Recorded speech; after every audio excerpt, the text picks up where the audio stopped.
Inilah detik-detik Jaksa Agung Sanitiar Burhanuddin dicecar anggota Komisi 3 DPR RI soal kasus penetapan tersangka terhadap mantan Menteri Perdagangan Tom Lembong. Awalnya, Wakil Ketua Komisi 3 DPR Rano Alfat menyinggung soal kasus korupsi Tom yang menurutnya telah menjadi perbincangan hangat di masyarakat. Ada beberapa perkara yang memang sedang ditangani oleh Kejagung ini cukup menarik. Jadi publik ini benar-benar hari ini melihat kinerja dari Kejagung. Salah satunya saya lihat gambaran itu yang sekarang lagi dibicarakan oleh banyak masyarakat itu terkait perkaranya penetapan tersangkanya mantan Menteri Tom Lembong. Nah ini di masyarakat kan seolah-olah ini masih simpang siur isunya. Satu ada yang mengatakan bahwa penetapan tersangkanya ini bisa dikaitkan dengan politik atau dianggap bahwa sebetulnya belum buktinya lengkap tapi dipaksakan. Nah ini memang kan harus dijelaskan. Nah ini momentum dari Kejagung untuk menjelaskannya. Bukan hanya Rano, anggota Komisi 3 lainnya pun mempertanyakan hal senada.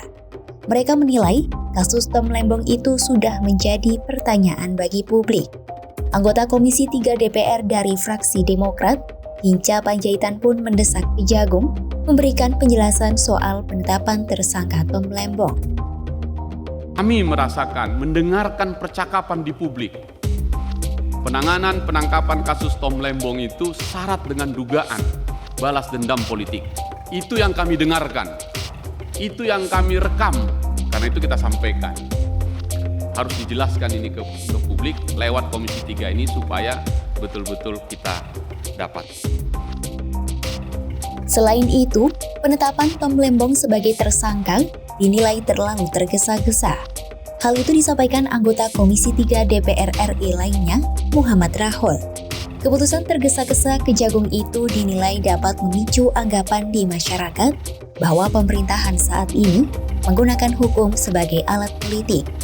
Dari itu, ia minta pengusutan dan penegakan hukum setiap perkara korupsi seharusnya selaras dengan cita-cita pemerintah dalam memberantas korupsi.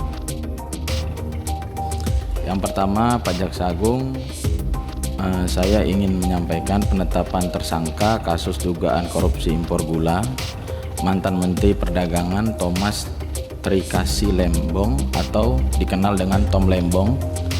Menurut saya itu terlalu terkesan terburu-buru, Pak Jaksa Agung. Dalam antrian proses hukum, publik harus dijelaskan dengan detail konstruksi hukum kasus dugaan tindak pidana korupsi tersebut. Pak Jaksa Agung, jangan sampai kasus ini menggiring opini yang negatif kepada publik dan beranggapan bahwa pemerintahan Bapak Presiden Prabowo Subianto menggunakan hukum sebagai alat politik. Pengusutan kasus tipikor Tom Lembong ini harus jelas, pelaksanaan tugas menegakkan hukum harus selaras dengan cita politik hukum pemerintahan.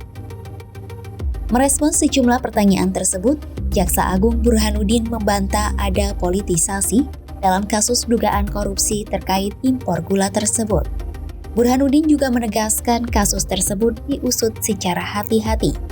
Ia memastikan jajarannya tidak akan sembarangan menetapkan seseorang sebagai tersangka karena ada tahapan dan prosedur yang mengatur hal tersebut. Untuk kasus Tom Lembong sama sekali kami tidak pernah ada masuk soal politik. Kami hanya yuridis dan itu yang kami punya. Soal nanti apa yang menjadi hal-hal yang bergulir di media, nanti akan saya minta Jampisus untuk menyampaikannya. Karena untuk menetapkan seseorang menjadi tersangka itu tidak mudah. Kami melalui proses tahapan-tahapan yang sangat rigid dan tidak mungkin kami menentukan seseorang menjadi tersangka. Ini akan melanggar HAM. Kami pasti hati-hati. Nanti Jampisus akan menyampaikan apa dan mengapanya.